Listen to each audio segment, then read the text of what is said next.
dia 10 de novembro. Vai ter um evento para o viajar, que vai estar assim na Aruba, nunca ouvi assim.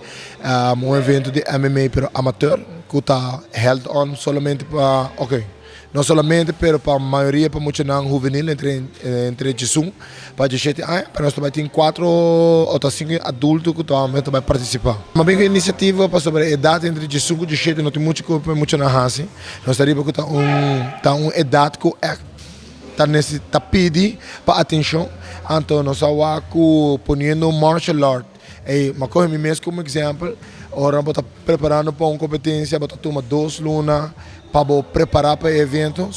Uma coisa em que muitos não basic de maneira aqui, então nós estamos com muitos não 2 lunas intensivas preparando. 4 não está bem, 5 não está sendo work, 6 horas não está basic, 3, 7 horas ainda botar com não está trabalhando uma técnica, teoria. Mas não está bem, um cambio total de muita subida, muitos não hasta nutrition plans, guia como para comer, fitness, técnica de competência. Para muitos não está comer verdura ou não está comer healthy ou está comer somente junk food. Agora está cambio de vida total para não começar a comer bom. Em total nós temos para 22 jovens que vai estar participando. Nós estamos piano de quase 2 escolas diferentes, tem diferentes escolas.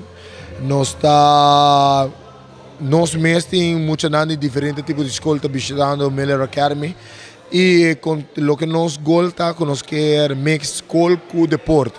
Pensei nós estamos aqui assim escultura eigenlijk onde nós por pedir ticket de Spartacus, que é o conceito de Spartacus e nós queremos infiltrar na escola sobre o momento que você tem escola com deporte, você vai ter muito que mais deporte, não somente em parte de martial art, outro tipo de deporte, não vai ter metade essa de comimento, tá importante, viver um healthy life, nós podemos ticket obeso.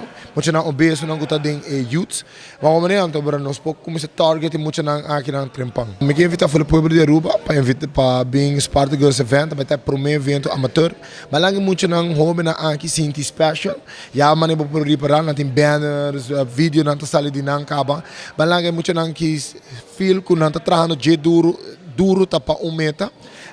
Tekens não vai estar obtível outro semana na Miller Mixed Martial Art Academy.